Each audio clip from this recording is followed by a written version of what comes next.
شاهکاری‌های ادبیات جهان، بهترین نمونه‌های نظم و نثر جهان. شاهکاری‌های ادبیات جهان، نیروبخش معرفت، شکوفایی شعور و پرتوافشانی فروغ فضل و حکمت در خانه دل شما. از ارمغان معنوی شاهکاری‌های ادبیات جهان بهره‌مند شوید. شاهکاری‌های ادبیات جهان از رادیوی فرهنگ.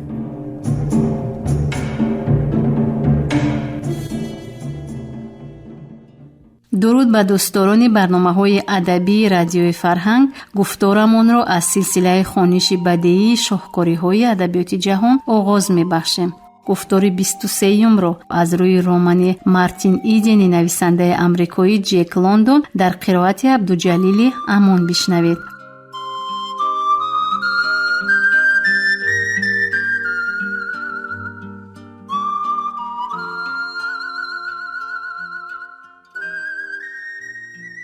اصلا گیری مارتین تا حال جای حقیقی خود را در زندگی نیافته است. او در همه جا با آسانی و زود بلد می شد. همیشه پسندیده عموم بود، چرا که نه از کار رو می گرداند و نه از بازی و خود را محافظت کرده و نسبت به خود حس احترام بیدار کننده می توانست. این همه ملاحظه و اندیشه ها به مارتین برای با دقت گوش کردن سخنان مصاحبش خلل نمی رسانیدند. او می دید که دایره معلومات مصاحبش چی اندازه وسیع است و هر سری چند وقت کمبودی و نقصانهای معلومات خود را حس میکرد.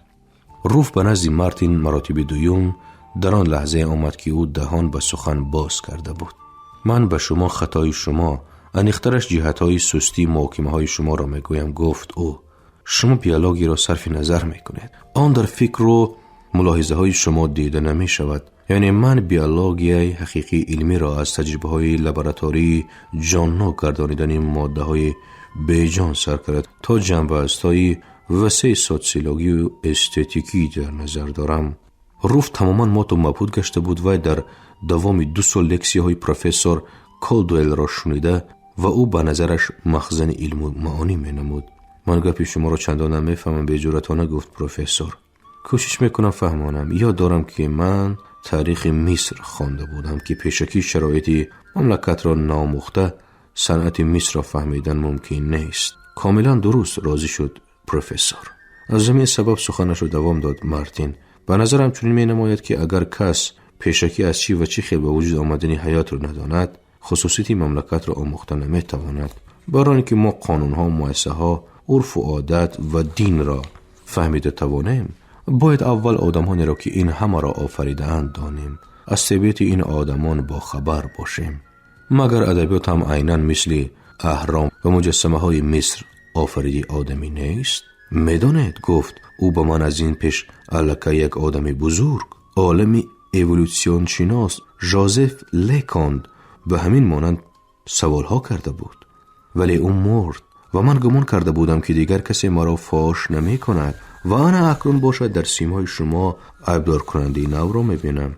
یقین من این را با گردن نگرفته نمیتوانم. در عیب نمای شما از حقیقت حسی کلانه هست. لکان هم مثل شما مارتین ایدن حق بود، هرچند نمیدانم که وای هم شما هم تا چه اندازه حقید. روف با بهانه مارتین را به کنار برد و با آوازی پیشراسی گفت: شما پروفسور کالدوئل را تماما صاحبی کردید. ممکن است یگان کسی دیگر هم دلی با وی صحبت کردن داشته باشد. ببخشید، خجالتمندانه غرغر کرد مارتین. من وی را به گپ انداختم و صحبتش چنان عجیب بود است که دیگران را فراموش کردم. من تا حال با چنین مصاحبی عاقل و دانا دوچار نآمده بودم. واقعا میدانی چی؟ من پیش گمان داشتم که همین آنهایی که دانشگاه را ختم کردن یا مرتبه بلند جمعیتی دارن همین زید عاقل و دانایند. وی آدمی فوق‌العاده است. اعتراض کرد روف. ممکن گوید که اکنون با کی گفتگو کنم؟ میدانید چی؟ مرا انا با آن خب کد روبرو کنید. مارتین با سربغال تریگان 15 دقیقه صحبت کرد و روف از گیرومان محبوبش به کرته نمی غنجید. چشمان مارتین یگان بار شرربار نگشتند، رخساره هایش سرخ نشدند و روف از با تمکینانه صحبت کردن او در تعجب مانده بود. ولی با وجود این افیسر و با مارتین از چارلز خب کد دیده 10 بار بیشتر مشغول شد. من با رذالت او کار ندارم، گفت. بعد مارتین باروف مرا همین چیز به قهر و غضب آورد که این همه رذالت و قباحت به تنتنه، خودپسندی و کبر و غرور به زبان آورده می شد. افسوس که وی به شما معقول نشده است، جواب گردان روف. وی به میستر بتلر خیلی معقول است. میستر بتلر میگوید که وی پاکویجدانترین و اعتمادناکترین آدم هاست. میستر بتلر میگوید که وی خرسنگ است، سنگی که برای هر یک مؤسسه بانک متکای با اعتماد شده میتواند. من به این ذره شبهه ندارم. با این حتی آن چند دهن سخنی که از دهان او شنیدم کفایه است، لیکن من دیگر بانک‌ها را یک ذره هم حرمت نمی کنم. اصلا این بلکه عجیب است. بله، تصدیق نمود مارتین. آخر من یک آدمی وحشیم که از تمدنی نخستین تأثیرات میگیرم. درباره دختر خاله هایم چی فکر دارید؟ پرسید روف. آنها به من از زنهای دیگر دیده بیشتر معقول شدند. دختران شوخ و خوشحال، طبیعتاً ساده‌مند منی را نمیدانند. پس زنهای دیگر نیز به شما معقول شدند؟ مارتین سر جنباند. انا آن ارباب جمعیتی تب تیار توتی است که به ایش درباره مسئله های اجتماعی میلقد. لیکن وی آخر ناز می نوازد. اعتراض کردنی شد روف. در نظر گویا ماهرانه می نوازد، اما ماهیت اصلی موسیقی را تماما نمی فهمد. شما همه را مجبور کردید که از کسب و کارشان گپ زنند، گفت روف سرزنشکارانه. به گردن می گیرم، لیکن مادام که آنها در خصوص کسب و کارشان یگان چیزی به معنی گفتن نتوانستند، تصور کنید که من چقدر عذاب می کشم. پروفسور کالدویل باشد تماما گپی دیگر. وی آدمی اصیل است. حجیره های مینش سراسر فکر و معنی هستند. چهره روف گل شکفت. خواهشمندم به من درباره پروفسور گپ زنید، گفت او. نه درباره فضیلت‌هایش را من به این هم میدانم، بلکه درباره آن خصلت‌هایش که به شما معقول نشدند. یکی فریب خورم، شوخی‌آمیز اعتراض کرد مارتین. بهترش اول شما گپ زنید یا خود فقط نغزیش را میدانید و خلاص. من 2 کورس لکسیاش را گوش کرده و بیشتر از 2 سال باز وی را میدانم و بنابراین تأثیرات شما نیز درباره وی برایم عجیب است، مخصوصا تأثیرات منفی. اما چی شد؟ مرحمت. به خیالم وی به حرمت و اعتبار شما کاملا سزاوار است. در بین آدمانی که من تا حال واخوردم وی با ذکاوت‌ترین و با معرفت‌ترین است، ولی خاطرش آسوده نیست. نه به دلتان یگان گپ ناید، خطاب کرد مارتین. من گفتنیم که وی مثل آدمی است که به ماهیت اشیا نظری افکنده به ترس افتاده است و خود را باور کننده نمی شود که چیزی را ندیده است. وی درونکی به پاداشی که در عوض کردار خود گرفته می توانست می خندد، ولی در ضمیر دل داغ حسرت دارد که این پاداش را نگرفته و از کردن این کاری ثواب حضور و حلاوت نبرده است. من پروفسور را این تصور نمی کنم، گفت روف. و راستی گپ مقصد شما را چندان درست نفهمیدم. برای آن که خودم هم پورا نفهمیدم، خود را سفید کردن شد مارتین و فکرم را منطقاً اساسا کردن نمی توانم. از این شب نشینی خانه مارسا در دل مارتین حسیات عجیب و به هم مخالف پیدا شد. البته پروفسور کالدویل مستثناست. مارتین هم زندگانی را و هم کتاب‌ها را از همه این آدمان دیده 10 مراتب زیادتر می‌دانست و والا و حیران مانده بود که آنها دانش و معلومات خود را در کدام گوشه و در کدام ته‌خانه‌ها پنهان کرده‌اند.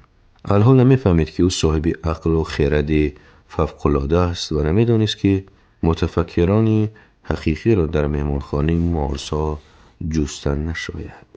به خبر بود که این متفکران مثل عقابان در آسمان لاجورد، در فرازی های زمین دورتر از سرگردانی و رذالت و قباحت زندگانی مقرری پرواز کرده می گردند.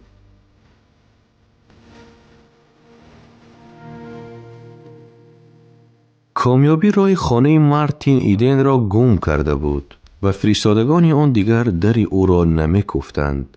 مارتین حتی روزهای یکشنبه و عید دم نگرفته 25 روز در بالای ننگ آفتاب مقاله کلان که از 30,000 کلمه عبارت بود کار کرد. این عجب هجوم پخته فکر کرده شده بود به تصور مکتب مترلینگ. هجومی بود از قلعه دانش‌های حقیقی و آن به مقابل خیال پرستان نگرانیده شده بود که به سر هوای و هوس معجزه را می پروریدند. در بدل 25 روزی که به نوشتن ننگ آفتاب صرف شد، مارتین اثرهای درآمدناکش را به $6.5 فروخته توانست. در عوض یک چیزش او 50 سنت در عوض دیگری که به مجله هر هفتهینه هجوی فرستاده بود $1 گرفت. غیر از این باز 2 شعر هجویش، یکی به 2 و دیگری به $3 به فروش رفت. سرانجام چون به نسیه گرفتن مال امکان پذیر گردید، به این هم بقال به $5 مال داده بود، مارتین دوباره ناعلاج ماند که ولوسیپد و پالتویش را به گرو ماند. حق کرایه ماشینک خط‌نویسی را طلب کرده به مارتین خاطررسان می نمودند که او باید از روی عهد و پیمان کراپولی را 1 ماه پیشکی دهد. مارتین که چند چیزهای میده چویده‌اش را فروخته توانسته دلیر شده بود، عهد کرد که باز به کاسبی پردازد. احتمال به پول آنها به هر حال روز گذراندن ممکن می شود. در زیر میزش تخمیناً 20 تا حکایه های خرد می خوابیدند که آنها را اگنتی های ادبی رد کرده بودند. مارتین این را انیق کرده از روی دستور کار کرده برآمده‌اش به نوشتن حکایه پرداخت. دستور از 3 جزء عبارت بود. یکم 2 دلداده ناعلاج از هم جدا می شوند. دوم به شرافت حادثه آنها باز به هم می رسند. سوم صدای زنگوله های توی عروسی. جزء 3 دائمی بود، ولی جزهای 1 و 2 همیشه تغییر یافته می ایستادند. پیش از آن که هنری نوشتن چنین حکایه ها را پر از خود نماید، مارتین را لازم آمد که 5 یا 6 سخم ترتیب دهد و هنگام کار نوشته هایش را با آنها ماس می کرد. مارتین این شبهه نداشت که دستورش نتیجه عملی می دهد و نخستین 2 حکایه را برای ردکسیا فرستاد. دلش پر بود که در عوضشان پول می گیرد. در حقیقت هم بعد یگان 10 روز مارتین 2 چک گرفت که هر یکی به $4 بود.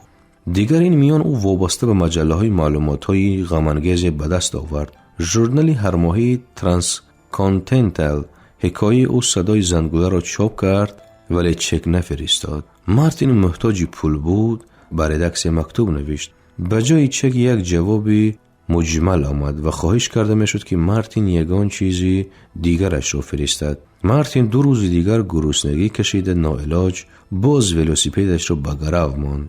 هفته 2 مرتبه منتظم به ژورنال هر ماه $5 را خاطررسان میکرد، ولی دفعه اول از آنجا صاف تصادفاً جواب آمده بود. مارتین بیخبر بود که ژورنال هر ماه چندین سالها این جانب نه آبونچی دارد و نه خریدار و تنها به شرافت اعلانهایی که یقین به مقصدی احسانکاری داده میشد ارزی وجود داشت. اینچنین مارتین برای آچرک جویندگان جواهرات که آن را گزیت چیکاگو قبول کرده بود $10 وعدگی را نگرفت. آچر چاپ شده بود. او در قرائتخانه شهر دسته گزیت را از نظر گذرانیده به این باوری حاصل کرد، اما از ناشر جواب گرفته نتوانست. با مکتوب‌های او جواب نمی‌گرداند. مارتین به رسیدن آنها باوری حاصل کردنی شده مکتوبی مسجل می‌فرستاد. مسجل جواب طلب. این غارتگری است از دل گذران. او در روز روشن پروای نکرده غارت میکنند.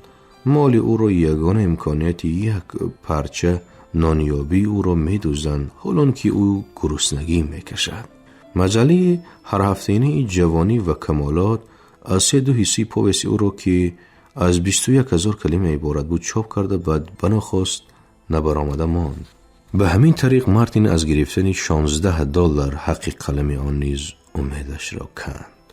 به بالاکاری همین این دیگ که او آن را بهترین حکایه میحسابید بیهوده گم شد. مارتین از میان ژورنال‌های بیشمار ژورنالی موج را انتخاب کرده دیگ را توکل بر ردکسی آن فرستاد. او این ژورنال را محض برای آن انتخاب کرد که تیزتر جواب گرفتن ممکن بود. اگر حتی $5 دهد هم اندیشه میکرد مارتین، من با آن پول نخود و لوبیا خریده باز 5-6 به همین مانند حکایه می نویسم. نهایت جواب آمد که آن با بیشرمی خود مارتین را به شفق آورد. ما برای حکایه خوبتان از شما منت داریم.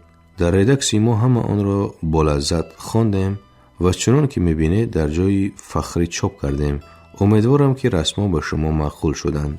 از مکتوبتان برمیآید که شما امیدواری حقی قلمید، اما شما باید این چیز را در نظر داشته باشید که حکایتان از روی فرمایش ما نبود و ما باشیم برای اثرهایی که با فرمایش ما نوشته نشده است حقی قلم نمیدیم. ما آن را به چاپ قبول کرده، البته گمان داشتیم که شرط و شرایط ما به شما معقول است. از روی دادن چنین اشتباه و حزن‌آور افسوس می‌خوریم و بس. بار دیگر مینداری ما را قبول فرماید و امیدواریم که باز یگان چیز دیگری خود را میفرستید با کمال احترام و غیره و هاکذا. در علاوه مکتوب گفته میشد که هرچند موافق عادت موج به کسی بی پول فرستاده نمی شود، با وجود ریدکسی برای سال آینده به قطار آبونچیان همراه کردن مارتین ایدن را به خود شرف می داند. بعد این تجربه غمانگیز مارتین همیشه در ورق اولی هر یک دستنویس حتما حقی قلم از روی معیار مقرری شما گویان قید می کرد. مارتین آن حکایه‌اش را که از روی قالب نوشته بود چشم دیدن نداشت، با آنها می خندید، ولی عیناً همین حکایه ها به فروش می رفتن. او به طفیل آنها قرضهایش را کنده، حتی برای ولسیپیدش شینه خرید. این حکایه ها با او آب و آش می دادند. این چنین وقتش برای کار جدی هم می ماند.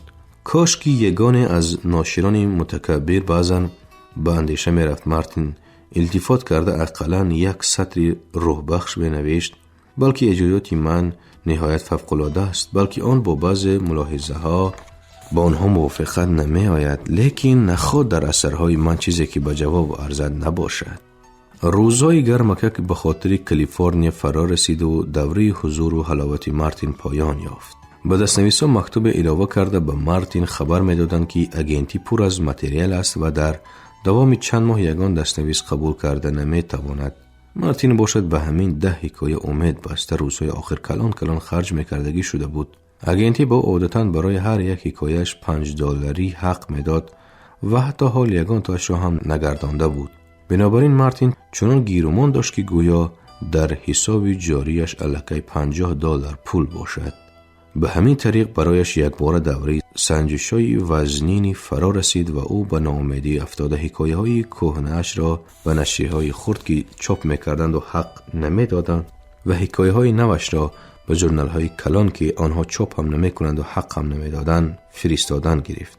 او باز به دکان گروگذاری رفاه می‌کردگی شد. چند شعرهای هجویش که ژورنال‌های هفته‌انه نیویورک قبول کرده بودند به او امکانیت روزگذرانی دادند.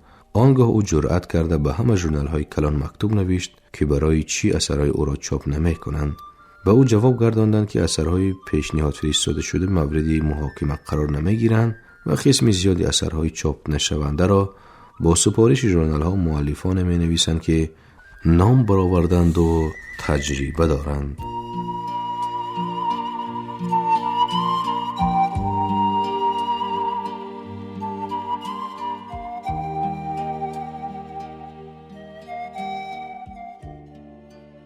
شنوندگان ارجمند، شما خوانش بدیعی رو از روی رمان مارتین ایدن نویسنده آمریکایی جک لندن در قرائت عبدالجلیل امان شنیدید. انجام گفتار 23 کارگردان دوران صاحبزاده. شاد و سربلند باشید.